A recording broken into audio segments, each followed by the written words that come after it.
Écoutez, on vous souhaite à tous la bienvenue. Il est 13h03, on va commencer. Ça va être l'occasion de laisser les derniers arrivants arriver. Je suis très heureuse de vous retrouver aujourd'hui, lundi 13 décembre, pour cette troisième webconférence du cycle de conférences sur le marketing responsable. Un cycle qu'on a débuté en 2021 et qui se poursuivra jusqu'en 2022. Je vais vous en dire un tout petit peu plus. Je co-anime avec André Marc qui est présent aujourd'hui et bien d'autres collègues, le club business durable et solidaire et le club marketing qui est représenté également aujourd'hui. On est donc des anciens de Neoma. On essaye d'animer ce club pour parler du sujet de la RSE, de la responsabilité sociétale des entreprises, de développement durable, et puis évidemment sa déclinaison dans les métiers. Donc, on a décidé cette année de décliner ces sujets dans les métiers du marketing. Et peut-être l'an prochain, nous choisirons un nouveau métier. En tout cas, on est dans ce cycle. Aujourd'hui, nous allons parler de communication et de promotion responsable, un sujet évidemment très important, d'autant plus ces derniers temps. Je vais revenir un peu sur le contexte. Et puis, on a fait appel, comme à chaque fois, à deux professionnels hyper inspirants que je vais vous présenter tout à l'heure, qui seront à nos côtés pour témoigner et puis nous faire un retour d'expérience très opérationnel, puisque c'est ça qui nous intéresse. Et c'est aussi, à mon avis, une des raisons de votre présence aujourd'hui. Alors, l'agenda, on va vous refaire une toute petite intro de contexte, mais l'idée, c'est de laisser place aux témoignages. Et donc, les témoignages nous permettront d'approfondir les réflexes à acquérir pour éviter de green social washer. Alors, j'aurais pu rajouter de ODD washer. On peut y mettre ici un peu tous les sujets à cette sauce. Comment faire de la communication plus responsable et puis comment s'y prendre de façon très opérationnelle. Et là, on aura un retour de deux personnes que je vous présenterai tout à l'heure. Alors, le contexte, pourquoi on a, d'ailleurs, c'est une bonne question, une première question, c'est pourquoi on a créé ce cycle. Il y a un nombre de plus en plus grand de consommateurs, mais pas que de consommateurs, également de collaborateurs, de collabo-acteurs, on pourrait les appeler, donc de Français, de citoyens, qui ont envie de retrouver du sens dans leur quotidien, dans leur métier, dans leurs achats. Et donc, il y a un vrai sujet d'alignement et de positionnement des entreprises et des marques, puisqu'on parle marketing, autour de ces sujets. Or, le contexte est un peu compliqué parce qu'il y a beaucoup d'entreprises et de marques qui prennent la parole, mais pas toujours de façon très proportionnée, très humble. Et donc, ça amène une espèce de doux mix de choses intéressantes, de choses plus compliquées à comprendre.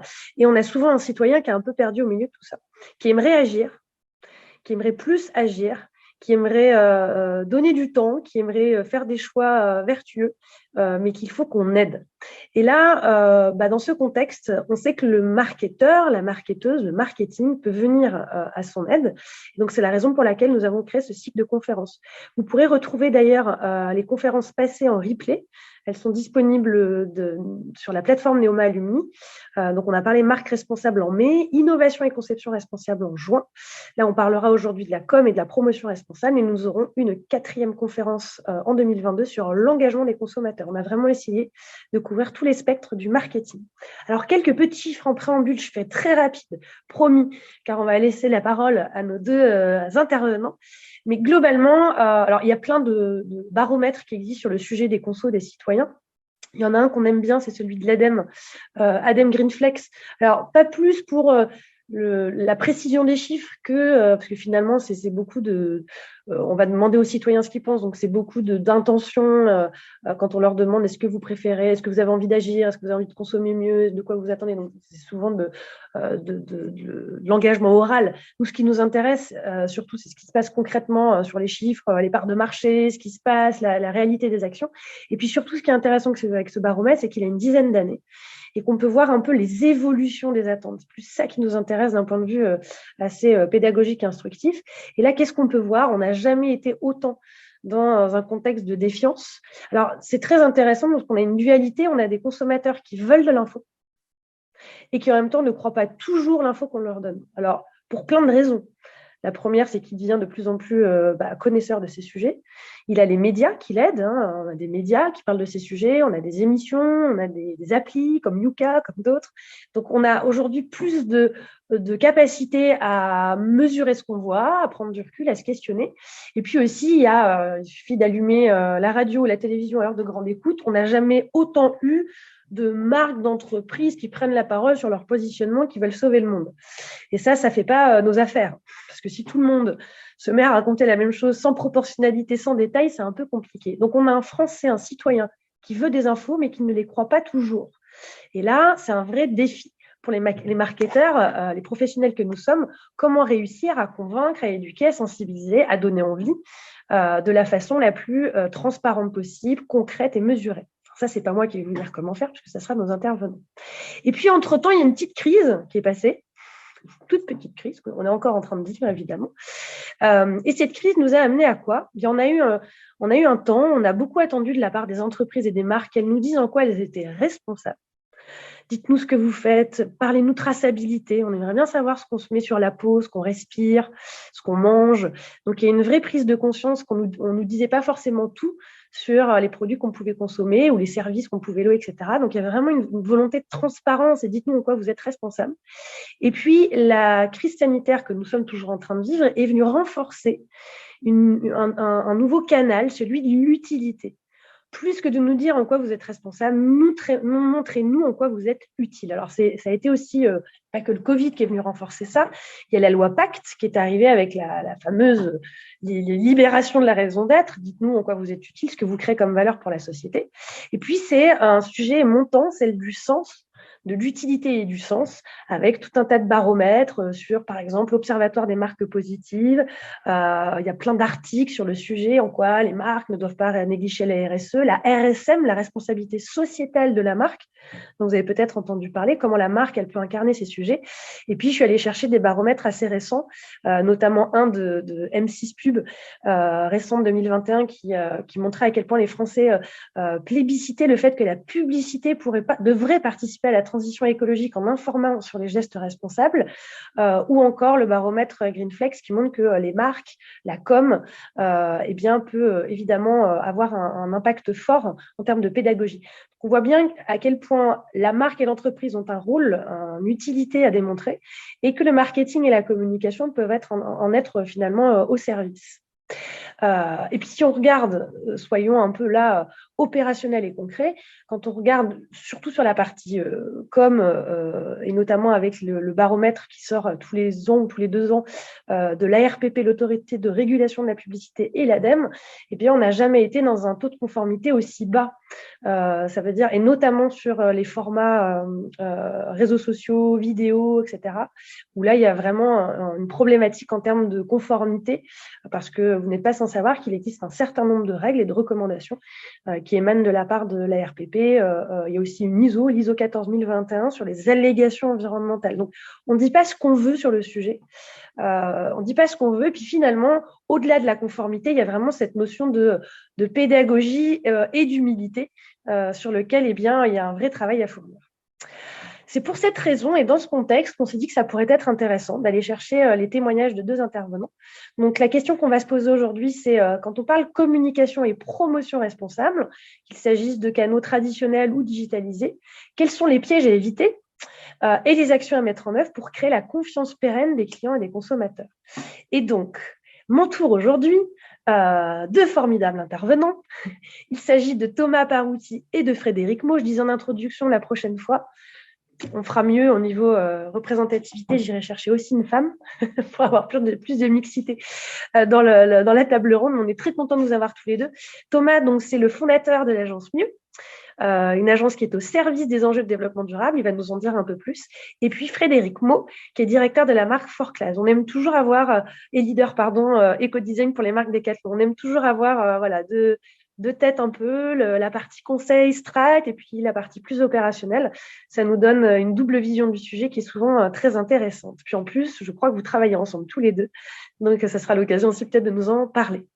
On va commencer par Thomas. Donc, ce qu'on va essayer de faire dans cette conférence, comme d'habitude, on laisse nos intervenants prendre la parole. On leur donne entre 10 et 15 minutes maximum, puisqu'on n'a qu'une heure ensemble aujourd'hui. Puis, on va essayer de respecter les timings. Et puis, évidemment, on laissera place aux questions, parce que vous en aurez certainement. Donc, pendant la présentation de nos deux intervenants, n'hésitez pas à témoigner dans le chat. Avec André et Marc, qui est co-animateur du club qui est présent aujourd'hui, on aura un œil attentif aux questions que vous posez. Et je rebondirai dessus peut-être pendant les présentations de Thomas et de Frédéric. Et sinon, on se prendra un temps de toute façon en fin de présentation pour échanger là-dessus. Thomas, c'est à toi. Merci. Merci beaucoup. Très heureux de participer à cette conférence et de voir qu'il y ait 40 personnes. Ça prouve que le sujet vous intéresse. Pour rebondir sur ce que tu disais et le fait qu'il y ait de plus en plus de marques qui communiquent correctement, on voit quand même qu'il y a un petit regain au cours du dernier bilan, parce qu'en fait, comme de plus en plus de marques prennent la parole sur les sujets de communication responsable, il y a encore des dérapages, il y a encore trop d'entreprises où les directions RSE et les directions de la communication ne communiquent pas, et les directions RSE sont plutôt des profils de gens humbles par rapport à l'enjeu qu'ils doivent traiter, et les directions de la communication ont eu pour habitude de faire des publicités où ils racontaient qu'ils avaient le meilleur produit du monde. Donc culturellement, c'est pas pareil, et donc parfois il y a des dérapages, et je vous invite à suivre le calendrier de l'avant du greenwashing d'une association qui s'appelle Pour un réveil écologique, qui est issue d'un mouvement étudiant qui s'appelait, et d'un manifeste étudiant pour un réveil écologique. Cette année, ils font le calendrier de l'avant du greenwashing, et je vais vous montrer comment on peut éviter ça. Et c'est l'objet de mon intervention, que je vais essayer de tenir en 10 minutes. Cette intervention, je la fais aussi parfois en 2 heures en classe, en cours, avec soit des étudiants, soit avec des professionnels, des patrons d'agence ou des directeurs de la communication, des gens de direction de communication. Donc, je vais essayer de faire hyper rapide. Les 10 règles d'or, la première, c'est qu'il faut avoir une offre déjà compétitive, c'est-à-dire la communication ne s'appuie que sur des preuves. Et si votre produit n'est pas bon, on a beau faire de la communication responsable, ça ne marchera pas. L'exemple typique, c'est il y a 10 ans, il y avait des marques de cosmétiques allemandes avec des textures un peu dégueulasses, des marques bio qui étaient vendues chez Biocoop et tout, et ça marchait pas. À partir du moment où ils ont commencé à avoir des textures au niveau de leurs concurrents, ça s'est fortement développé. Inversement, autre exemple, il faut savoir que 80% des primo-acheteurs de Veja ne savent pas que c'est une marque engagée. Les gens l'achètent parce qu'ils savent que c'est une marque. Ils trouvent que c'est une marque cool, des baskets cool. Et donc, c'est quand ils l'achètent et qu'ils utilisent leur paire de Veja avec un samedi soir avec des potes, que leur pote leur dit, ben, en fait, tu es un écolo, un bobo avec ta paire de Veja, qui commencent à rentrer dans l'univers de marque et qui deviennent fans de la marque et qui découvrent cette marque et qui en deviennent forcément très fidèles. Donc, le premier point, c'est pas un sujet de communication, c'est qu'il faut avoir une offre en soi compétitive. Le deuxième et le troisième, c'est qu'il faut des preuves, et il faut toujours s'appuyer sur des chiffres actuels, sur des chiffres qu'on peut promettre aussi. En ce moment, c'est un peu la fête du bilan carbone et de la neutralité carbone à 2050. Mais globalement, et Fred parlera de ça parce qu'il y a des prouesses qui sont faites au sein de Decathlon sur un marque Forclaz qui sont assez révélateurs, il faut prouver ces bénéfices environnementaux. De la même façon que le social est quelque chose qui s'explique. Et il y a eu beaucoup de dérapages et d'utilisation de stéréotypes dans la publicité. Aujourd'hui, il y a des marques qui mettent en avant plus de diversité ou des mannequins qui ne sont pas forcément en taille 34. Et donc, c'est aussi une façon de s'exprimer où on doit prouver un peu son engagement, que ce soit sur l'environnemental et le social. Le quatrième point, c'est les labels. Avec là, il y a eu beaucoup de dérapages, et d'ailleurs, il y a une grande méconnaissance des Français sur les labels. Pour info, il y a une étude qui était sortie il y a quelques années qui disait que les labels les plus connus étaient, premièrement, le label AB, agriculture biologique. OK, ça va, c'est un label.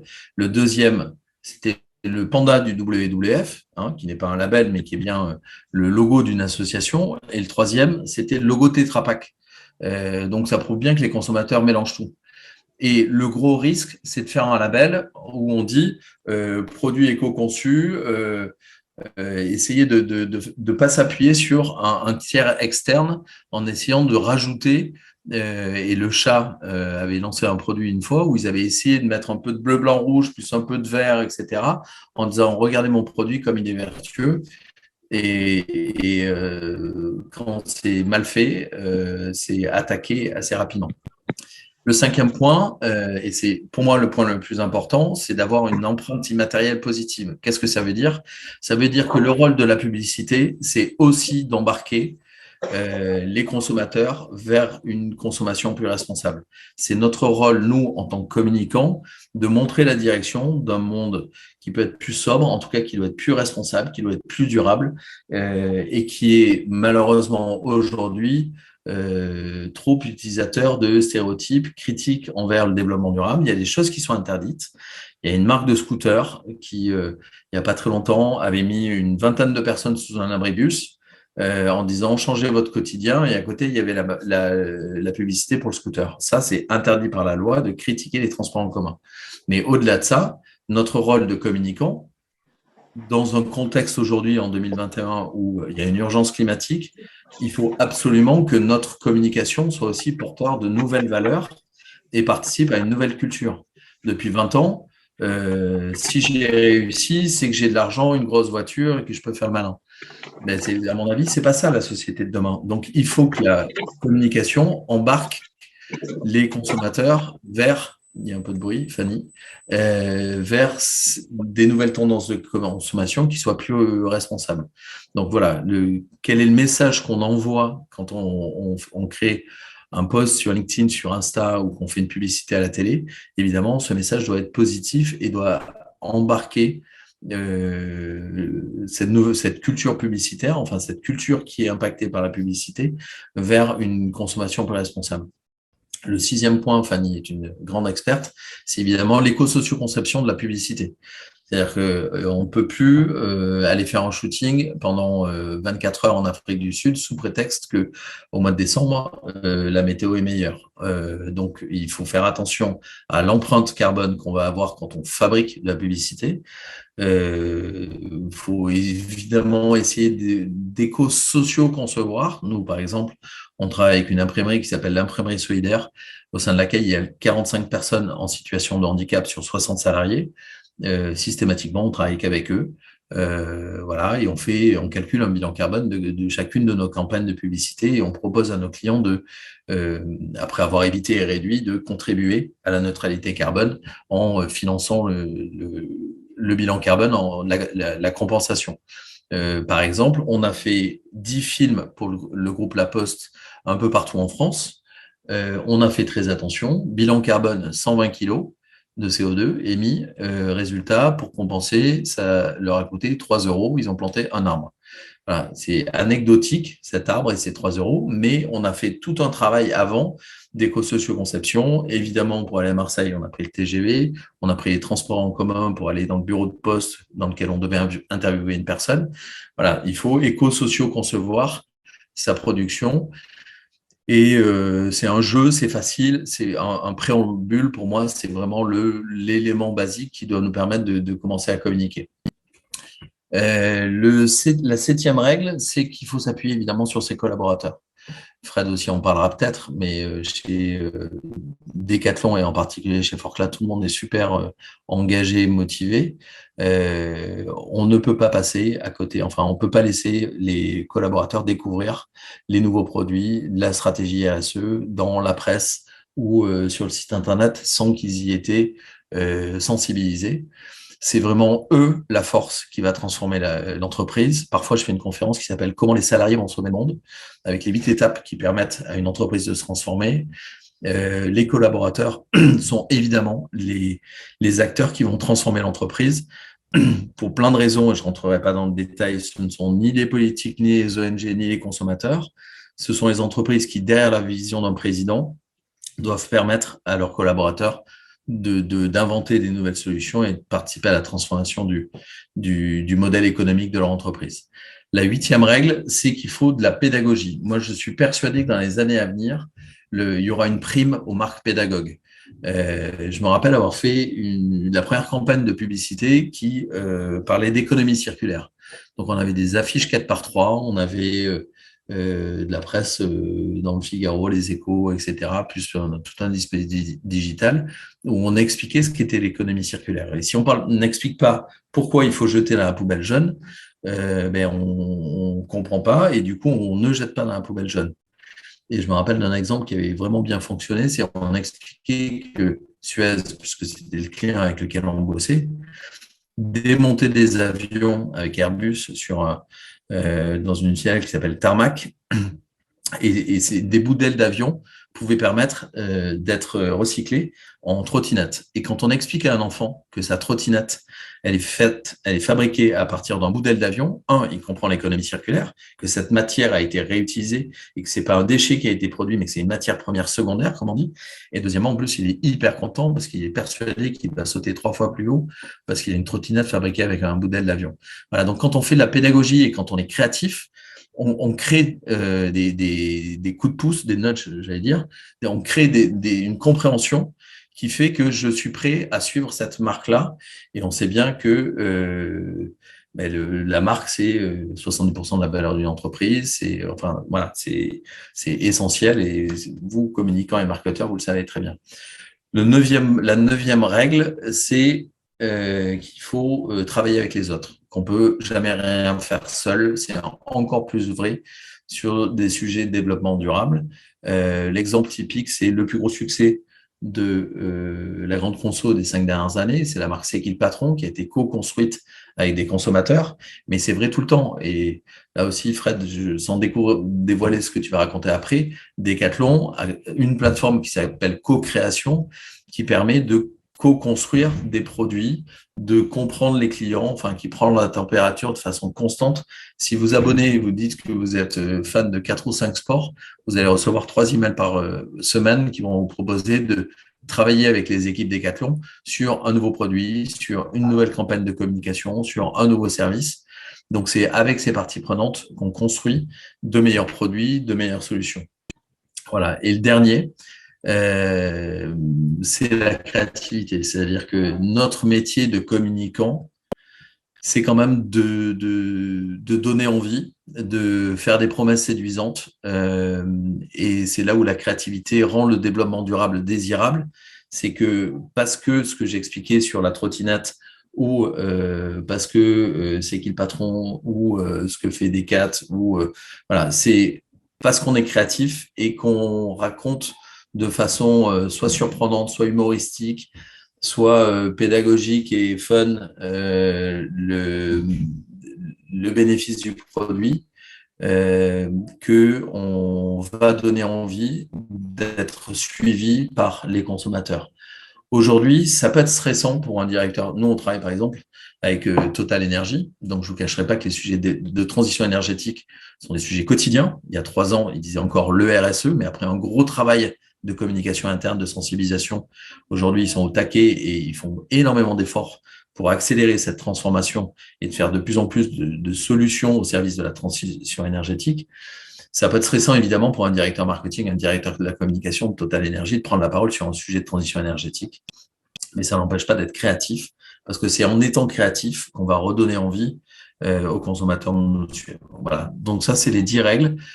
Si vous voulez continuer à discuter avec moi, je vais vous partager mon LinkedIn, mais évidemment, je répondrai à toutes vos questions après l'intervention de Fred. Et voilà. Et j'ai préféré faire en 10-15 minutes les 10 règles et rentrer un peu dans les détails. Mais il y a les règles détaillées sont dans les slides qui suivent. Et Fanny, je passe la parole à Frédéric pour la suite. Ouais. Merci beaucoup Thomas. Et puis évidemment, tu pourras rebondir. Ton temps n'est pas terminé. Tu parles quand tu veux pendant le reste de la conférence. Et on te redonnera la parole aussi à la fin. Je pense qu'il y aura des questions. N'hésitez pas, si vous avez des questions, des commentaires, à témoigner dans le chat. J'ai vu qu'il y avait quelques partages. Merci Didier pour tes envois de liens utiles. Et je vous en redonnerai évidemment en fin de conférence, on a prévu de vous faire un petit focus sur tous les liens utiles pour aller plus loin en termes de com responsable. Et je réponds aussi à une demande qui a été posée dans le chat. On n'envoie pas en général la presse, mais vous avez le replay en fait en ligne qui est disponible. Comme ça, vous pourrez vous replonger dedans. Merci beaucoup, Thomas. Tu as raison, on va donner la parole maintenant à Frédéric. Comme ça va nous faire le pont sur tous ces sujets, puis tu reviendras après sur ces thématiques. Frédéric, merci de nous faire le plaisir d'être avec nous aujourd'hui. Toi, tu es directeur de la marque Forclaz et leader éco-design pour les marques Decathlon. Et donc, on est très content de te recevoir. L'idée ici, c'est évidemment, comment vous y êtes pris chez vous, au niveau de vos marques. Alors, tout d'abord, bonjour Fanny, bonjour à toutes et à tous. Je vous renvoie le remerciement puisque c'est moi qui suis très heureux d'être avec vous aujourd'hui pour pouvoir partager très concrètement le travail qu'on fait, alors avec Thomas également et de notre propre chef aussi. Je vais juste techniquement, Fanny, je vais partager mon écran puisque j'ai préparé quelques slides. Alors attends, hop, je pense que tu peux partager. Je vais arrêter la présentation. Voilà. Et puis, Frédéric et Thomas, au-delà de toutes vos confs, d'ailleurs, c'est quelqu'un qui disait, je bois comme du petit lait tes paroles, Thomas, quand tu étais en train de présenter. Et c'est vrai. Alors, nous, ce qui nous intéresse aussi pendant la conf, au-delà de vos retours d'expérience, vous pouvez nous dire, voilà, ce dont vous êtes hyper fiers, mais ce qui est aussi super compliqué à accompagner, peut-être les cailloux dans la chaussure, ça peut être aussi intéressant pour qu'on comprenne bien tous les tenants et les aboutissants de ce qu'on est en train de raconter. Merci Frédéric, vas-y, c'est à toi. J'y vais, donc vous voyez correctement mon écran, c'est bon? On le voit très bien. Parfait. Bon, encore une fois, ravi d'être avec vous aujourd'hui. Je vais m'appuyer sur des exemples très concrets, puisque c'était l'objet du partage. Je vais prendre deux exemples qui sont un chantier qu'on mène actuellement sur la communication de l'éco-conception chez Decathlon et un deuxième chantier que je mène sur la marque Forclaz, qui est celui de la transparence de l'information. Voilà. Alors, notre premier sujet, alors je ne sais pas pourquoi, j'ai plusieurs éléments, ce n'est pas grave, c'est les questions qu'on s'est posées au tout début quand on a créé la marque Forclaz, qui est une marque qui a à peu près 5 ou 6 ans d'existence chez Decathlon. C'est comment on pouvait mettre une communication en place qui était utile à nos clients, à nos utilisateurs, sachant que depuis le début du projet, on avait une forte volonté d'avancer sur la dimension environnementale du projet.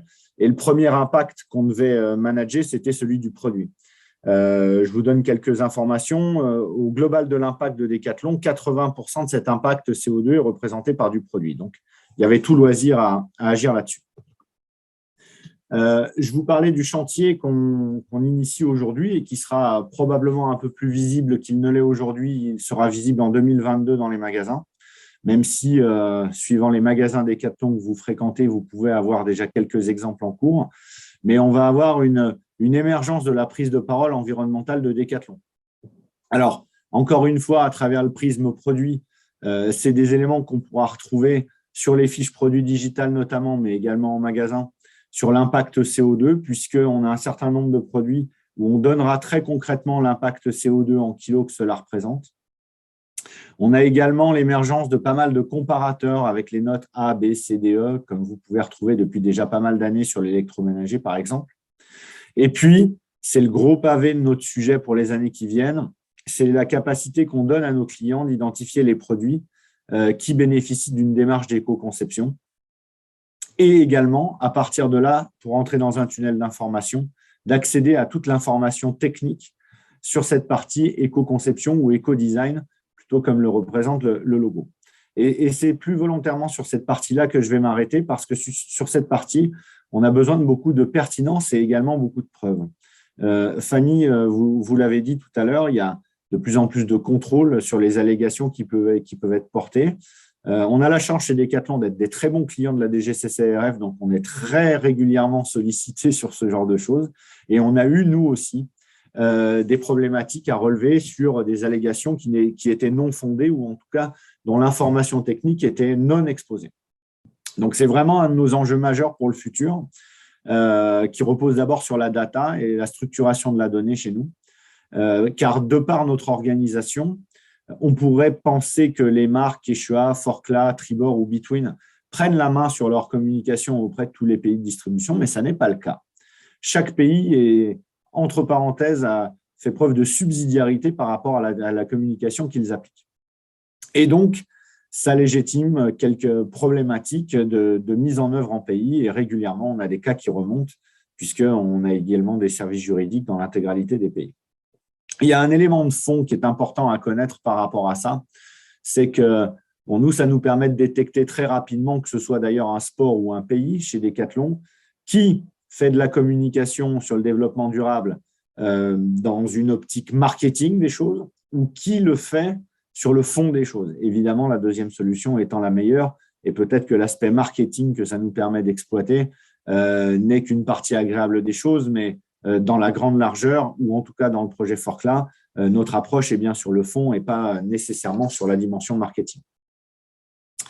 Je vous parlais de cette émergence de communication qui va avoir lieu en 2022. Donc, j'espère que vous allez voir à de nombreuses reprises ce logo éco-design tel qu'il existe et qui est un logo qu'on a déposé chez Decathlon pour pouvoir servir nos besoins et qui, évidemment, ne vaudrait rien sans la norme d'éco-design qui est associée. Alors là, vous avez un ultra résumé de ce que donne cette norme. C'est ou moins 10% d'impact à partir de moins 10% d'impact CO2 sur un produit, ou alors via d'autres critères, par exemple le pourcentage de polyester recyclé, la durabilité du produit ou sa réparabilité. Ce qui est important, c'est que tous ces éléments reposent sur des éléments de preuve. Alors, on pourrait exposer ce genre d'éléments dont on dispose, qui sont toutes les preuves techniques et toutes les méthodes de calcul et de mesure d'impact environnemental qu'on utilise chez Decathlon. Évidemment, c'est assez peu digeste et assez peu communicable de fait. Donc, on essaye de retranscrire d'autres informations sans non plus perdre de la valeur sur les sites Internet, notamment. Et ça donne ça. Alors là, je vous ai pris l'exemple d'un produit Forclaz à nous, sur lequel on a une sorte de rich content qui apparaît dans la fiche produit et sur lequel, de façon vulgarisée, évidemment, les clients peuvent accéder à toutes les actions d'éco-conception qui ont été entreprises sur le produit, puisque ce produit, si vous le consultez sur Internet, est labellisé éco-conçu. Et donc, on y retrouve toutes les preuves. Alors, c'est des éléments sur lesquels on a encore énormément de progrès à faire, parce que, comme je vous le disais, autant on dispose des bases de données techniques qui nous permettent de pouvoir prouver les allégations, de là à avoir une bonne capacité aujourd'hui de storytelling et de mise en avant de la valeur des produits, notamment sur cette dimension d'éco-conception, on a encore énormément de travail à faire. Donc ça, c'est l'exemple d'une fiche produit que vous trouvez chez Decathlon, mais qu'on essaye également de corroborer avec énormément d'éléments, notamment sur les réseaux sociaux. Alors, vous ne connaissez pas le projet Forclaz pour la plupart d'entre vous, mais on a un axe principal, un ADN qui est posé sur la durabilité. Et au-delà de concevoir des produits résistants, réparables, on essaye également de faire passer toute cette idée-là de réparation, d'entretien, de bonne utilisation des produits. Thomas parlait de pédagogie tout à fait. Je ne peux qu'abonder dans ce sens-là, puisqu'au regard des enjeux qui s'adressent à nous, et là je vous parle d'éco-conception, mais on s'intéresse de très près également à des sujets de pivot de business model. Il y a fort à parier sur le fait qu'on n'y arrivera pas sans les consommateurs, sans les utilisateurs. Tout cela sera impossible si on ne leur explique pas la démarche. Voilà donc le premier exemple dont j'avais envie de vous parler. Donc, c'est des éléments très concrets, c'est des choses qui sont en train de se passer chez Decathlon et qui émergeront l'année prochaine.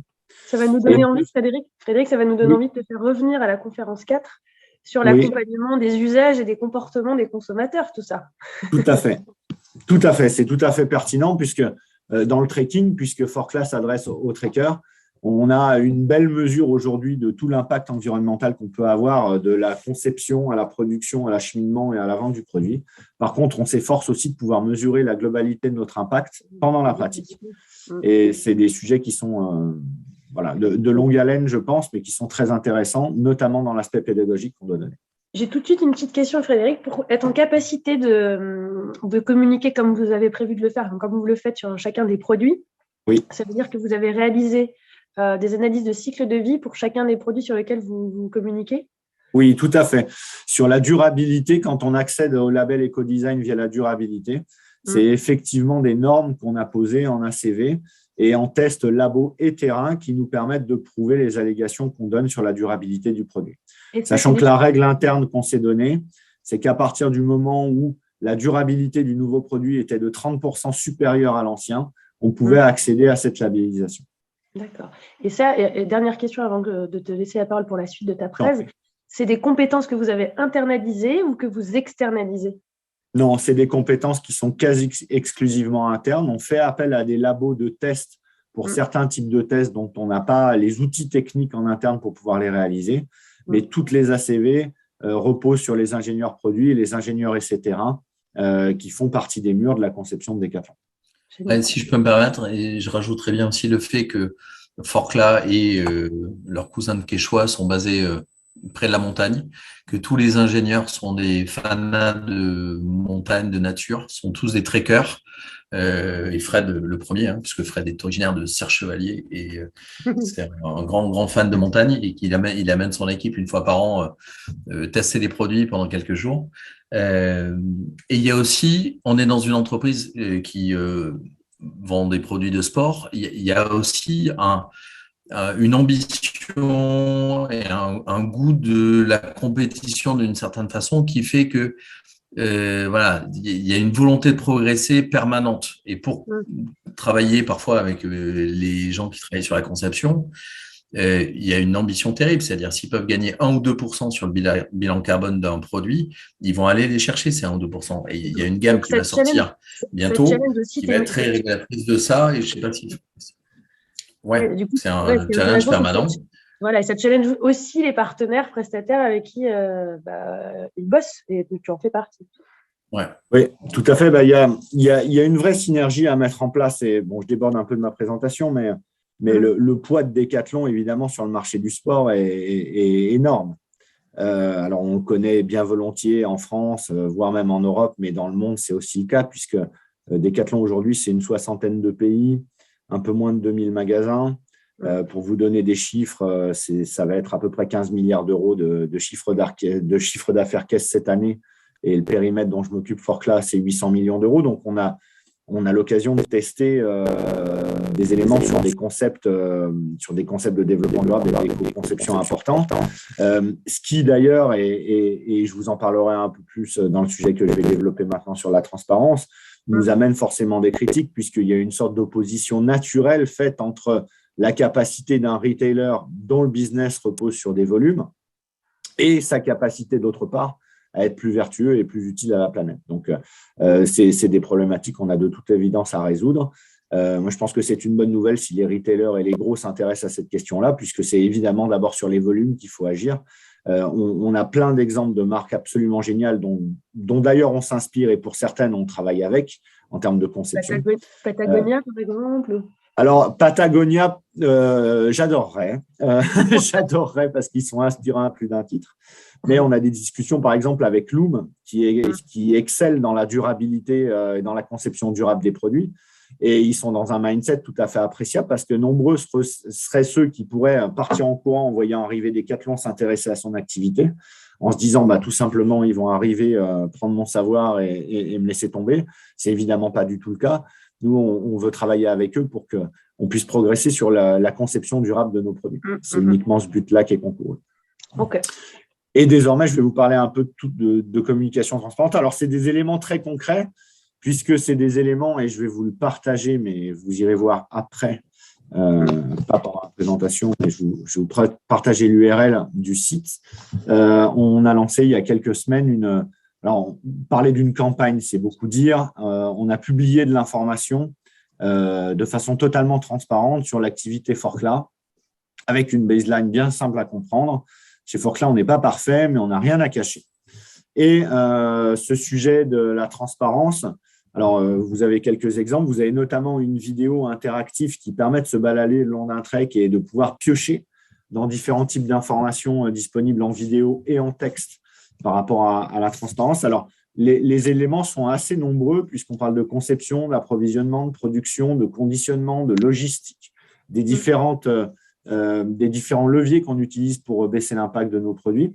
Là, vous avez un exemple texte également où on est tout à fait transparent entre nos objectifs en termes d'éco-conception et notre réalisé en termes d'éco-design. Donc, c'est évidemment quelque chose qu'on va suivre dans le temps. Pardon, Fanny. Il faut le noter, c'est assez rare. Hein. Il y a très, très peu, voire vous êtes peut-être 2 aujourd'hui sur le marché, à faire preuve de vos avancées en la matière. Donc, c'est Alors, peut-être, je ne sais pas, je n'ai pas une idée de bench clair par rapport à ça. Nous, on avait simplement l'intention de le faire. On pense que c'est utile de toute façon pour les consommateurs. On a bien vu dans les études, et on a des études qui corroborent ce que tu as présenté tout à l'heure sur le besoin d'information. Il faut savoir amener la bonne dose au bon endroit. À travers les différents sites Decathlon, vous avez l'opportunité d'aller plutôt loin dans l'information, y compris dans les engagements que prend Decathlon à l'externe par rapport à cela. En tout cas, on avait envie de le faire. Alors, je ne vous dis pas que c'est simple non plus, parce qu'on a eu 2-3 retours, notamment sur les réseaux sociaux, sur les questions notamment de production, où on a été ultra transparent sur la façon dont on travaillait. Et évidemment, encore une fois, collé à cette image grand groupe retail, offrir des petits prix comme on sait en offrir sur certains produits, ça n'est forcément que travailler dans les plus mauvaises usines au monde avec des enfants qui fabriquent les produits. C'est les raccourcis assez simples qui sont faits. Alors pour le coup, s'il y a une chose où Decathlon est plutôt exemplaire, c'est toute la dimension HRP, humaine, sociale, sécuritaire chez les fournisseurs avec qui on bosse. Mais on ne peut pas empêcher ces réflexes-là. À nous d'y voir le positif pour pouvoir apporter les éléments de preuve dont les gens ont besoin pour pouvoir leur donner une autre opinion. Et c'est un des objectifs concourus par cette page sur la transparence de l'information.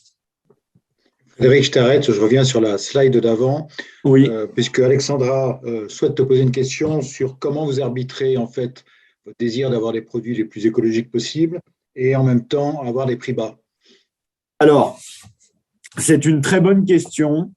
Alors, je ne parle pas pour l'intégralité de Decathlon, qu'on soit bien d'accord, parce que les niveaux d'engagement aux divers endroits, moi, je n'ai pas cette responsabilité-là. Donc, je vais vous parler de Forclaz. En fait, depuis 4 ans maintenant, le prisme de sélection des produits se fait d'abord sur la dimension d'éco-conception. Évidemment, sans oublier la dimension d'usage, de sécurité, de style, parce que faire des produits éco-conçus moches, inutilisables et ne serait gagnant pour personne, on est bien d'accord. Mais la première variable, c'est d'abord cette dimension environnementale et ensuite viennent les contraintes économiques. Et en toute honnêteté, nous n'avons eu de cesse que de repositionner certains prix ces dernières années en partant du principe que l'éco-conception devait être une valeur intrinsèque au produit, que la dimension de durabilité notamment était très importante. Et c'est pour ça également qu'on a besoin de pédagogie, parce qu'on a besoin de faire comprendre aux gens que peut-être aujourd'hui, même certainement, l'heure est venue de consommer mieux à la place de plus. Et je ne me défausse pas en imaginant bien volontiers que Decathlon a tout à fait fait le jeu de cette surconsommation ces dernières années et que nécessairement dans les années qui vont venir, vous allez probablement voir une régulation de l'offre de Decathlon à travers ce prisme du prix. En tout cas, moi, je ne regarde pas la question de l'accessibilité à travers le prix absolu, mais à travers le prix relatif, qui met bien une valeur produit en face et donc un avantage compétitif. Ou même le coût, tu sais, en entreprise, on parle de coût d'achat global.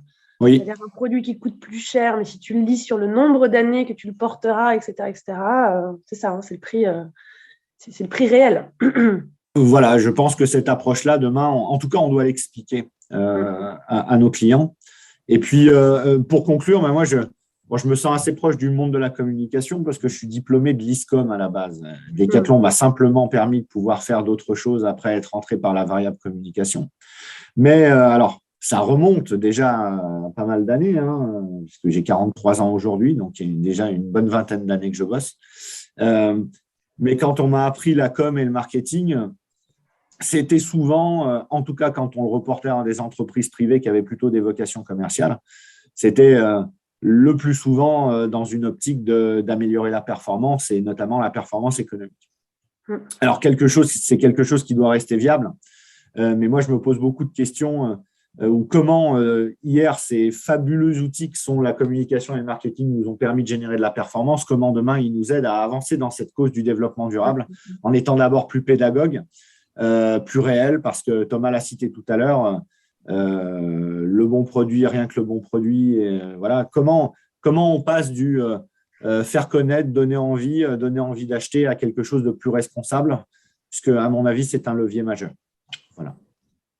Voilà pour mon témoignage et encore merci de votre invitation. Merci Frédéric. Alors, il Il y a quelques petites questions. Si l'éco-conception est intégrée dès le départ en amont, est-elle forcément plus chère? Attention, com et marketing sont quand même deux métiers différents. L'aspect dev produit étant clé dans le marketing. Alors, c'est vrai que là, aujourd'hui, on a parlé com. C'est difficile de parler communication sans revenir un peu plus en amont, en parlant ACV, développement.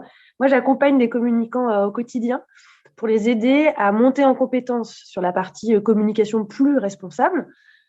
Métier, Thomas, c'est l'agence. C'est celui qui va bosser avec les professionnels que je monte en compétences. Et on se rend bien compte que pour pouvoir communiquer de façon responsable, il faut des choses à raconter. Et ces choses, si elles n'ont pas été pensées en amont, si les produits n'ont pas été développés de façon vertueuse, c'est plus compliqué d'être humble, transparent, pédagogique et très concret. Donc, pour être factuel, il faut avoir des choses à raconter. Et donc, effectivement, le métier de marketeur et de communicant sont des métiers évidemment très emboîtés mais différents, mais on voit à quel point c'est des sujets. Puis, j'ai envie de dire, c'est des sujets encore plus transversaux parce qu'on a besoin des acheteurs, mais on a aussi besoin du juridique qui parfois nous aide à relire les choses qu'on peut raconter. On a besoin des commerciaux. C'est aussi une partie prenante de l'entreprise qu'on expose moins, dont on parle moins, mais les commerciaux, alors quand on est encore plus quand on est en B2B, mais qui représentent ces sujets, qui prennent la parole, c'est hyper important que toute la chaîne transversale qui bosse sur ces sujets ait le même niveau d'info pour pouvoir délivrer de la com qui soit effectivement bien comprise.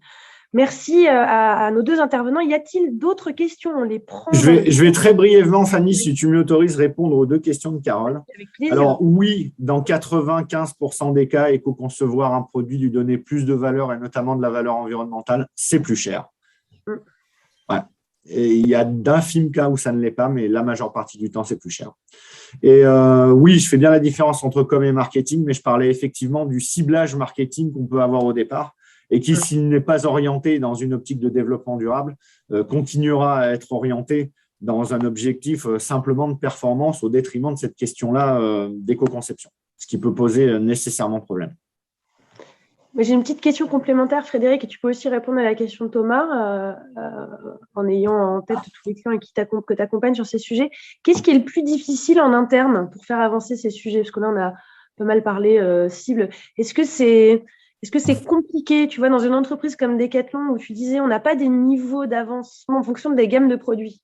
On ne retrouve pas forcément la même qualité, le même travail d'éco-conception quand je vais d'un rayon à un autre. Est-ce que c'est compliqué ça à porter, ce discours de marque au sein d'un magasin? On n'aura pas le même niveau de maturité. Je vais répondre à toute la question est très compliquée parce que en fait, faire pivoter une grosse entreprise sur cette notion de développement durable et d'éco-conception, il faut convaincre à peu près tout le monde, informer et former tout le monde. Donc, le sujet est très, très vaste, Fanny. Il y a des écueils à peu près partout. Ce qui est plus important, et je rejoins Thomas, c'est les équipes qui sont d'abord motivées par ce genre de choses. Aujourd'hui, c'est plutôt, en toute transparence, les sandwichs intermédiaires de management qui est chez Decathlon qui sont les plus difficiles à faire pivoter puisque toute la partie stratégique et direction générale est tout à fait au fait de l'urgence climatique et donc du pivot qui doit être opéré. Les collaborateurs, pour la plupart, où on a, nous, l'habitude de travailler avec des générations plutôt jeunes. La moitié de nos équipes design et conception ont entre 25 et 35 ans. Et donc, cette variable-là est tout à fait intégrée.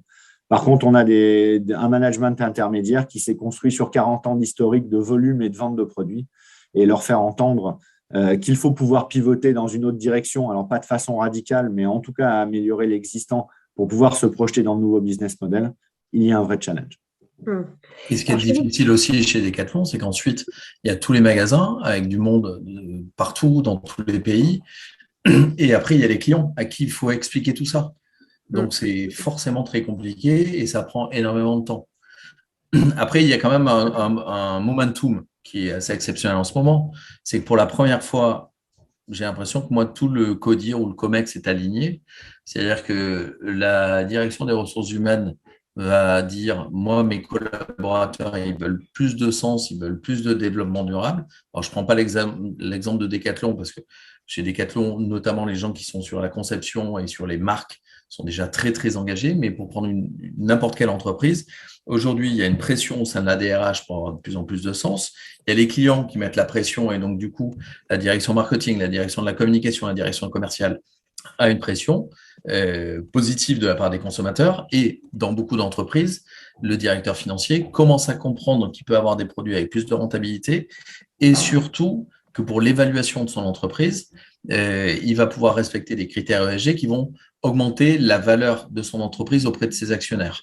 Donc, globalement, si la finance, le commerce, marketing com, les people, si tout le monde est d'accord, quand même, on va y aller. Hein. Et c'est assez récent, ça. La finance a traîné les pieds pendant très longtemps parce que la RSE était un surcoût. Aujourd'hui, maintenant, dans beaucoup d'entreprises, c'est vu comme une opportunité business et c'est surtout une information que les directeurs financiers ont envie de remonter à leurs actionnaires. Après, moi, pour rajouter aussi et compléter par rapport à ce que dit Fred, c'est que il est bien évident que que Decathlon a démocratisé le sport, a permis à plein de gens de se mettre au sport. Typiquement, Forclaz ou ses cousins de Quechua ont mis plein de monde dans la nature, et depuis le confinement, c'est encore plus vrai. Donc, ils ont démocratisé le sport en général. Voilà, donc, ils ont des grandes responsabilités. En même temps, la puissance de l'entreprise fait qu'ils ont tous envie de démocratiser un sport plus responsable aujourd'hui. Et il est bien évident que Forclaz a un rôle immense à jouer dans la démocratisation d'un trek respectueux de la planète. Donc, comme c'est le mindset actuellement chez Forclaz, il y a un champ immense d'aider l'ensemble des randonneurs, des trekkers, à prendre conscience du moment extraordinaire qu'ils sont en train de vivre grâce à des produits qui vont durer plus longtemps aussi. Chez Forclaz, vous le savez peut-être ou pas, mais il y a des couleurs interdites. C'est-à-dire que si aujourd'hui, cet hiver, la mode, c'est la doudoune jaune à pois violet, Forclaz ne va pas la faire parce que l'an prochain, ça ne sera plus la mode. Et donc, du coup, je devrais racheter une doudoune. Et donc, c'est pour ça que vous avez des couleurs plutôt intemporelles. Ouais, il y a des choix comme ça qui sont faits. Thomas, je me permets de te couper parce que ça y est, ça s'emballe au niveau des questions. Mais en même temps, il est déjà 13h54. Il nous faudrait plusieurs heures pour traiter tous ces sujets parce qu'en plus, on est d'accord, la com, ça traite aussi du support. Alors, on aurait pu faire un focus sur le média TV, radio, print, digital. Il y a quand même une petite question qui est pour toi, Thomas, là-dessus, sur le volet éco-conception des pubs. Existe-t-il un dilemme pour une agence entre création de snacks, contenant éphémères et lourds, vidéo pour les réseaux sociaux? La question, elle est surtout sur l'impact du digital, ou autrement dit, quelles initiatives pour réduire l'impact environnemental de la com numérique et des réseaux sociaux? Est-ce que ça, c'est des sujets que vous prenez en compte aujourd'hui et qui sont demandés par vos clients? Évidemment, à la fois, faut varier le type de contenu. Donc oui, il y a toujours des contenus courts et des contenus longs, plus profonds. Quand on veut faire de la pédagogie, il faut des contenus profonds. Est-ce qu'on fait de la vidéo? Évidemment. Après, on fait très attention à la fois quand on produit et quand on tourne une vidéo. Mais après, sur le numérique, après on peut parler du print, mais sur le numérique, globalement, il y a un enjeu qui est l'énergie qu'on va utiliser et dans quelle mesure le serveur est énergivore. Sans rentrer dans les détails, nous, on héberge tout dans une boîte qui s'appelle Data Campus, qui a un PUE de 1,005, juste pour dire, voilà, c'est certainement les serveurs les moins énergivores d'Europe. Donc, à partir du moment qu'on a fait ça, alors, évidemment, il faut faire attention au rapport haute def poids de la vidéo, faut faire attention à plein de petits détails, mais globalement, le gros enjeu, c'est sur le serveur et après sur le print. En fait, on n'en fait pas parce que, on en fait, bien sûr, on imprime des rapports de sociétaux, des choses comme ça, mais on essaie d'éco-concevoir les docs, c'est-à-dire pas trop d'agrafes, pas de colle, pas de vernis, plein de choses comme ça. On le fait à l'imprimerie solidaire que j'ai déjà cité. Et ensuite, des sujets RSE méritent de la pédagogie. Donc, les deux techniques les plus utilisées, c'est le digital, parce qu'on a le temps d'expliquer, et les relations presse, qui est aussi un moyen de faire monter, de donner plus d'explications et de faire monter l'influence de l'entreprise. Merci Thomas. Une petite question pour Frédéric, c'est est-ce que vous avez déjà perdu des clients parce que vous avez fait le choix de produits plus environnementaux friendly? À ma connaissance, non, André, mais aussi Encore. peut-être du fait que notre engagement sur l'éco-conception n'est pas assez connu. Et je n'ai pas eu de cas qui nous ont sanctionnés par rapport à cet engagement-là. Bien heureusement. Alors, comme je le dis, Pour oui. éviter de prendre un exemple, Patagonia, que tout le monde connaît, qui a fait quand même x4 depuis sa pub d'il y a 10 ans. Je vais prendre un autre exemple de Biocop que j'ai déjà certainement cité à Fred, qui est le jour où ils ont arrêté de vendre des bouteilles d'eau. Ils ont perdu 3% de clients, ils ont gagné 15% de clients. Donc, c'est bien la preuve qu'aujourd'hui, un consommateur, il n'achète pas que des produits, il achète aussi des valeurs. Voilà, donc mettre en place, je voyais une question, je crois que c'est de Didier que je connais, de vendre de la sobriété. Ça peut être générateur de préférence de marque, qui est quand même notre boulot, nous, champ de marketing et de communication, et de permettre de gagner des parts de marché et d'avoir plus de fidélisation. Donc la sobriété est un sujet, et globalement le développement durable permet de créer cette préférence de marque. Merci beaucoup Thomas et Frédéric. Alors, c'est vrai qu'on a envie, ça me donne plein d'idées de questions. Je vois encore Sandrine qui a posé pas mal de questions dans le chat. Peut-être tu te mettras en contact avec Frédéric parce que c'est des questions qui sortent un petit peu de notre thématique sur la com. Mais c'est quel est le pourcentage que la direction de la RSE donne en budget, quels sont les budgets que les équipes produits disposent-elles. Bon, je vous laisserai discuter de ces sujets où on reprend une conférence. Nous, on va bientôt arriver au terme de cette table ronde que j'ai trouvée fort passionnante et qui donne envie de continuer sur ces sujets. Restez parce que je vais vous donner quand même sur ces 2 dernières minutes, merci Frédéric de mettre ton email ici, de compléter ce qu'on vient de se dire si vous avez envie d'aller plus loin. Alors, des engagements, des outils, des confs en ligne, il y en a plein. Je vais vous faire un petit focus sur Reboot. C'est un événement qu'on a organisé pour tous les étudiants en communication de France. Il y a eu plus de 8000 étudiants connectés. C'est un événement qui s'est déroulé fin septembre, début octobre. J'en parle parce que ça a vraiment été 2 journées sur la com responsable hyper riches. Et vous pouvez retrouver toutes les conférences en replay. Et ça s'adresse à tous les professionnels. C'était un événement étudiant, mais moi, j'ai invité tous les pros que je connaissais qui avaient besoin d'être un peu plus formés sur ces sujets. Voilà, vous pouvez aller sur le site de l'ARPP. Vous retrouverez toutes les recommandations en matière de com responsable. Il y en a notamment une qui s'appelle Recommandations sur le développement durable qui est fort intéressante.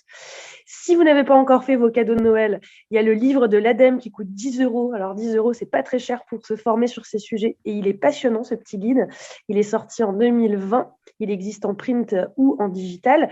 Vous pouvez aller voir également l'engagement de FAIRE de l'Union des marques.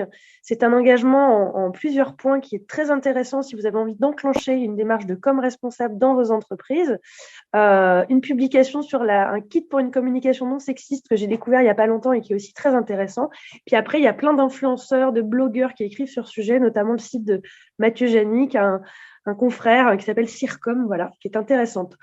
Par ailleurs, continuez à venir à nos conférences. Inspirez-vous. Il y a une plateforme aussi intéressante de l'ADEME, ADTEM, l'Union des marques, ILEC qui existe, qui s'appelle Réussir avec un marketing responsable. Une plateforme où vous retrouverez des bonnes pratiques, des outils, des cas qui sont… voilà, il y a plein de fiches pratiques assez intéressantes. Et évidemment, rendez-vous en février, puisqu'on vous propose de nous retrouver. Alors, j'ai plus la date qui est cachée par mon petit bandeau Zoom. Là. Ah, voilà, le 15 février, même format, 13-14 heures. Invité surprise pour l'instant, on vous en dira plus très prochainement. Et ça sera sur l'engagement des consommateurs. Quel rôle pour les marques vis-à-vis de leur conso, usage des produits, seconde vie, recyclage, engagement sociétal. Je vous libère tous car la vie continue. Nous avons nos réunions qui nous attendent. Alors, je vous souhaite une très bonne fin de journée. Prenez soin de vous en cette fin d'année. Et on vous dit à très vite. Merci. Bye bye. Merci. Merci à tous. Et merci à tous les deux d'avoir été présents. Merci beaucoup. Un plaisir, Fanny. C'était un plaisir.